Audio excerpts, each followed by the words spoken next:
শীতকাল তো পড়েই গিয়েছে, এবার আমাদের স্কিন রুক্ষ এবং খসখসে হতে শুরু করবে।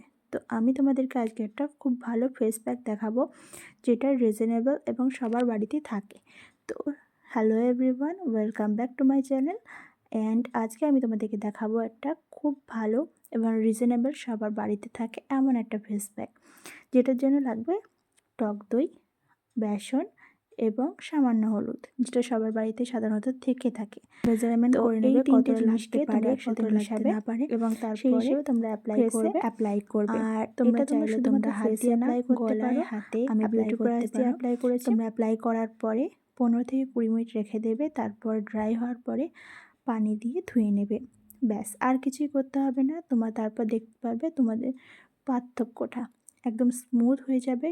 আর তোমাদের ত্বকটা কতটা গ্লোরিয়াস হয় সেটা তোমরা নিজেরাই ফলো করতে পারবে। তো এই টিপসটা এই শীতের জন্য তো বেস্ট, সারা বছর তোমরা অ্যাপ্লাই করতে পারো, কারণ জানি টক দই কতটা আমাদের ত্বকের জন্য উপকার। তার সঙ্গে হলুদ আছে, হলুদটা গ্লো করার জন্য কতটা উপকার আমাদের ত্বকে।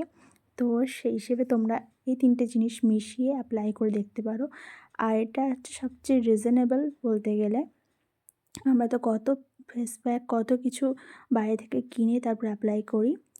তো আর হোম রেমেডির মধ্যে এটা আমার ফেসটাকে ভালোভাবে ওয়াশ করে অ্যাপ্লাই করে থাকি এই জিনিসটা, দেন এটা অ্যাপ্লাই করে থাকি ফেসের মধ্যে। যে ময়লাগুলো থাকে আমার স্কিনটা না থাকে স্মুথ হয়, তারপর ফেস প্যাকটা ইউজ করা উচিত আমার মনে হয়। শুধু ফেস প্যাকের জন্য না, সব ফেস প্যাক ইউজ করার আগে তোমরা ভালো করে ফেস ওয়াশ করে নেবে, দেন অ্যাপ্লাই করবে।